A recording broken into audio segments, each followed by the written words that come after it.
Me complace dar inicio a este seminario sobre la bioquímica de la contracción muscular, un proceso fundamental que permite realizar desde los movimientos más simples hasta los más complejos del cuerpo humano. El movimiento, tal como lo conocemos, caminar, hablar, respirar, incluso latir el corazón, depende de la contracción muscular. Pero detrás de cada movimiento voluntario o involuntario es posible gracias a una maquinaria molecular altamente organizada, controlada por reacciones químicas, señales eléctricas y proteínas especializadas.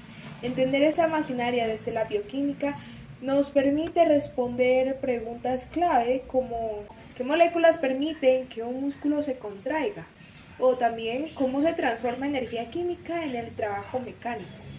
Para responderlas primero debemos conocer los tipos de músculo que existen en el cuerpo humano. El músculo es un tejido especializado cuya función principal es generar fuerza y movimiento. En los seres humanos existen tres tipos principales de músculo: el esquelético, el cardíaco y el liso. Aunque todos comparten ciertos componentes estructurales y bioquímicos, difieren en su localización, control y modo de contracción. Iniciemos por el músculo esquelético. Este está unido a los huesos mediante tendones y permite el movimiento corporal. Se caracteriza por tener un patrón de estriaciones transversales visible al microscopio debido a la disposición organizada de sus proteínas contráctiles. Este será el foco principal de nuestro análisis, ya que su mecanismo de contracción está bien caracterizado bioquímicamente. El músculo cardíaco, que forma el tejido del corazón, es también estriado pero de una contracción involuntaria y está regulado por el sistema de conducción cardíaco y por el automatismo miogénico, es decir, su capacidad de generar impulsos por sí mismo.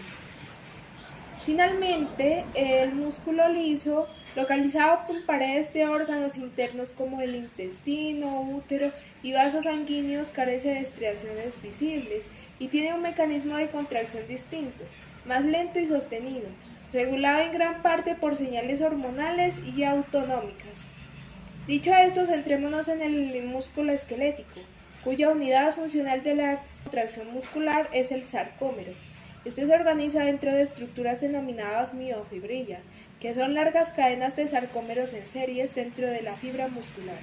Cada sarcómero es la unidad funcional de la contracción muscular, delimitado por la línea Z, y contiene dos tipos de filamento: filamento grueso, compuesto por miosina, una proteína motora con actividad ATPasa capaz de convertir energía química en movimiento, y los filamentos delgados, formados por actina y regulados por tropomiosina, que esta previene que entren en contacto la actina y la miosina cuando el músculo debe estar relajado, o también facilita el contacto de la actina y la miosina cuando se requiere la contracción muscular. Mientras que la troponina, por su parte, tiene el potencial de enlazar su molécula a algún ion de calcio cuando ha de producirse una contracción, dando lugar a la función de la tropomiosina, y la molécula de ATP en sí misma constituye el reservorio para el almacenamiento de la energía necesaria para que se lleve a cabo la contracción muscular. En cuanto al complejo troponina, está compuesto por tres subunidades: troponina T, troponina I y troponina C. Entonces, la contracción muscular, su funcionamiento depende de la perfecta interacción entre sus estructuras altamente organizadas y señales químicas muy precisas. A continuación, mi compañero profundizará en el mecanismo molecular exacto que permite que estas proteínas generen movimiento, explicando cómo el ATP y el calcio permite que nuestros músculos se contraigan con velocidad, fuerza y precisión. La siguiente pregunta la responderá mi compañero Ricardo. ¿Qué papel cumple el calcio en la contracción muscular y por qué es indispensable? Hola profesor y compañeros, hoy les voy a hablar sobre el tema del mecanismo molecular de la contracción. ¿Alguna vez has preguntado cómo tus músculos se contraen para permitirte moverte, respirar o incluso parpadear? Detrás del movimiento hay una compleja danza molecular que involucra iones de calcio, proteínas especializadas en energía química. En este video exploraremos el fascinante mecanismo que permite la contracción muscular a nivel molecular. Tenemos acoplamiento, excitación, contracción. ¿Esto qué quiere decir? La contracción muscular comienza con un impulso nervioso que libera acetilcolina en la unión neuromuscular. Esta acetilcolina se une a receptores en la membrana de la fibra muscular, generando un potencial de acción que se propaga a lo largo del sarcolema y los túbulos T. Este potencial de acción activa los receptores de dihidropiridina, que a su vez abren los canales de rianodina en el retículo sarcoplásmico, liberando iones de calcio al citoplasma. Seguimos con el tema de rol de calcio y complejo troponina-tropomiosina. Esto quiere decir, en reposo la tropomiosina bloquea los sitios de la actina para la miosina. Cuando el calcio se une a la subunidad C de la troponina, provoca un cambio conformacional que desplaza la tropomiosina y expone los sitios de unión en la actina. Esto permite que las cabezas de la miosina se unan a la actina, iniciando el proceso de contracción. Seguimos con el ciclo de los puentes cruzados. Se preguntarán qué quiere decir esto, el ciclo de los puentes cruzados. El ciclo de los puentes cruzados es el proceso mediante el cual la miosina y la actina interactúan para generar una contracción. Comienza cuando la cabeza de la miosina, estado de baja energía, se une a una molécula de ATP, lo que provoca su liberación de la actina. La ATP-asa de la miosina hidroliza el ATP en ADP y fosfato inorgánico, energizando la cabeza de miosina y colocándola en una posición de alta energía. La cabeza de miosina energizada se une a un nuevo sitio de la actina, formando un puente cruzado. La liberación de Pi y ADP provoca un cambio conformacional en la miosina, generando el golpe de fuerza que desliza la actina sobre la miosina. La unión de una nueva molécula de ATP a la miosina provoca la disociación del puente cruzado y el ciclo puede repetirse mientras haya calcio y ATP disponibles. Seguimos con la función de la ATP-asa de miosina. La ATP-asa de miosina es responsable de la hidrólisis del ATP, proporcionando la energía necesaria para el golpe de fuerza. Cada ciclo de puente cruzado consume una molécula de ATP, lo que resalta la alta demanda energética de la contracción muscular. Seguimos con otro tema que es la relajación muscular y bomba cerca. Para que el músculo se relaje, el calcio debe estar removido del citoplasma. La bomba cerca, que es calcio, ATP-asa del retículo sarcoplásmico, utiliza ATP para transportar activamente el calcio de vuelta al retículo sarcoplásmico. La disminución de calcio en el citoplasma permite que la tropomiosina vuelva a bloquear los sitios de unión de la actina, deteniendo la contracción. En conclusión, todo lo que les acabo de decir se resume en que la contracción muscular es un proceso altamente coordinado que depende de señales eléctricas, la liberación de calcio, interacción precisa de proteínas y el consumo de energía. Comprender estos mecanismos no solo es fundamental para la biología y la medicina, sino que también nos permite apreciar la complejidad de cada movimiento que realizamos. En respuesta a la pregunta, la cual es ¿qué papel cumple el calcio en la contracción muscular y por qué es indispensable? Tenemos que el calcio cumple un rol esencial como señalador molecular de la contracción muscular. En reposo, los sitios activos de la actina están bloqueados por la tropomiosina. Cuando una fibra muscular recibe una señal eléctrica a través de la neuronal motora, el retículo sarcoplásmico libera el calcio al citoplasma. Este calcio se une a la troponina C, lo que genera un cambio conformacional en el complejo troponina-tropomiosina. ¿Sí? Como resultado, los sitios de unión de la actina quedan expuestos y la miosina puede interactuar con ellos, iniciando así el ciclo de los puentes cruzados. En ausencia de calcio, el músculo no puede contraerse, lo que demuestra su papel indispensable como regulador del inicio y término de la contracción. Y pues la pregunta que tengo para mi compañero es cómo se transforma la energía química del ATP en trabajo mecánico durante la contracción muscular. Bueno, y eso fue todo. Muchas gracias por su atención.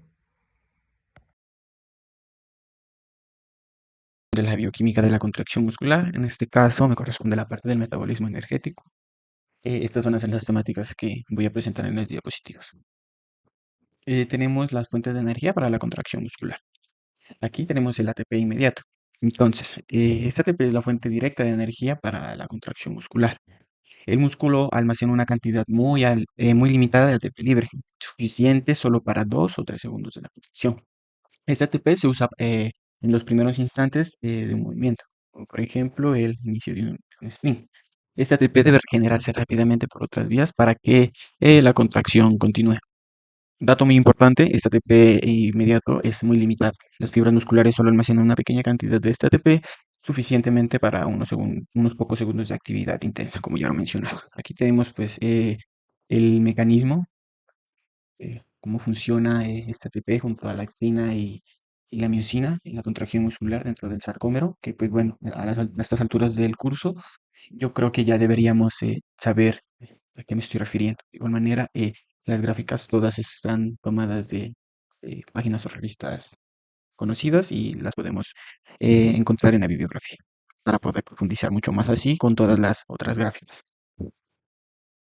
La funcionalidad de la fosfocreatina. Entonces, ¿qué es la fosfocreatina? Una vez que la creatina entra al músculo, una enzima llamada creatina quinasa le agrega un grupo fosfato proveniente del ATP. Así es como se forma la fosfocreatina. Esta fosfocreatina pues es la forma activa de almacenamiento de energía rápida que tiene el músculo. Su función es generar ATP rápidamente cuando el músculo lo necesita urgentemente.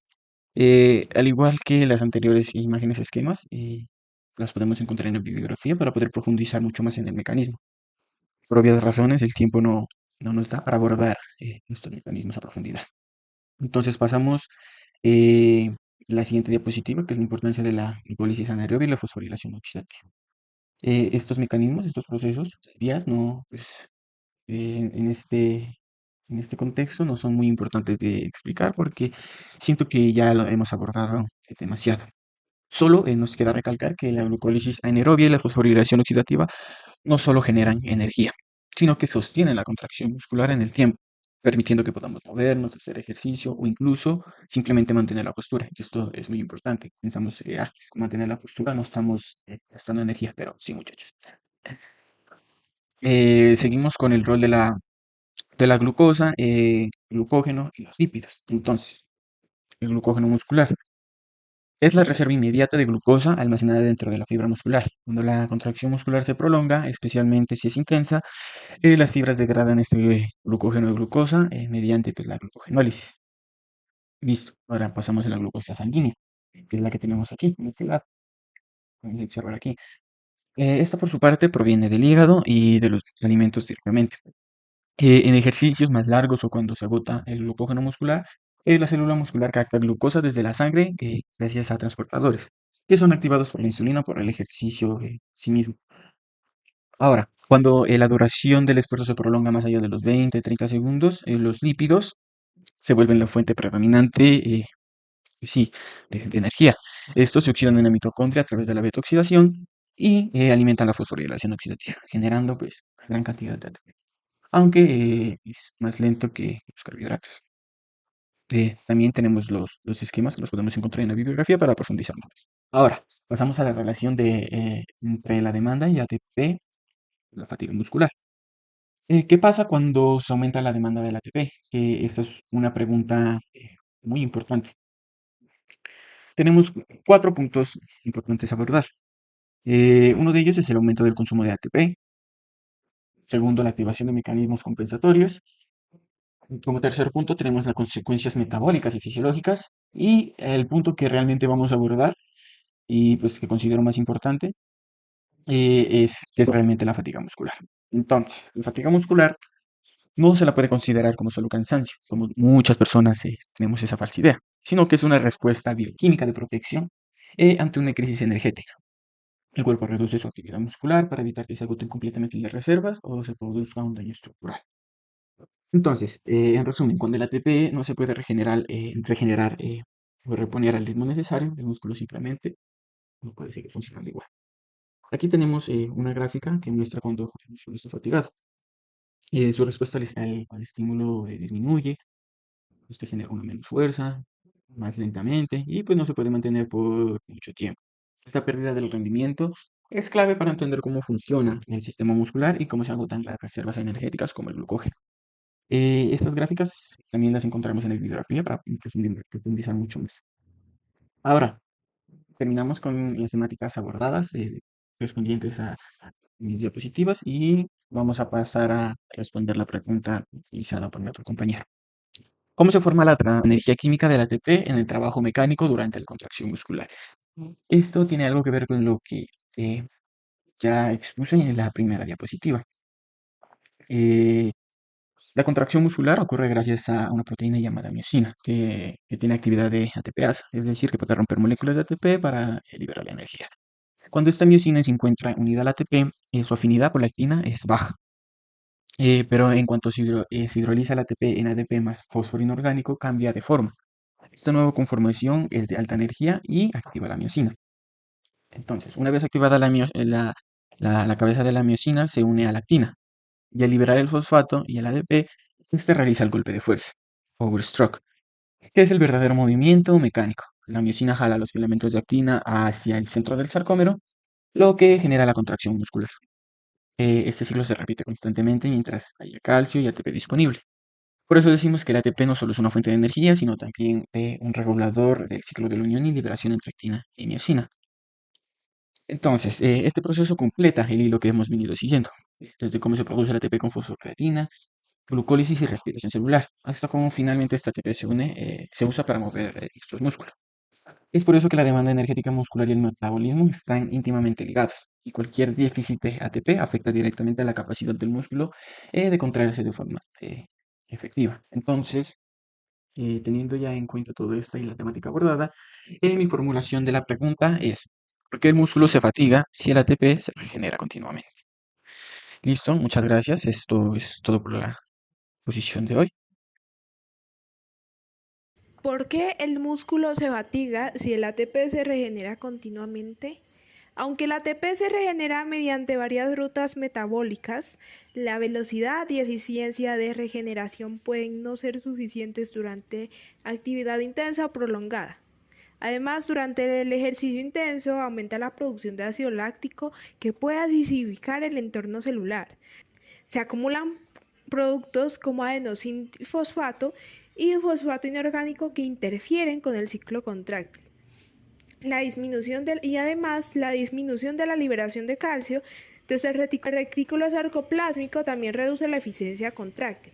Entonces, la fatiga muscular, por tanto, no se debe solo al agotamiento de ATP, sino de un desequilibrio entre la demanda y capacidad de la regeneración. Además de factores que afectan la homeostasis iónica y el acoplamiento excitación-contracción.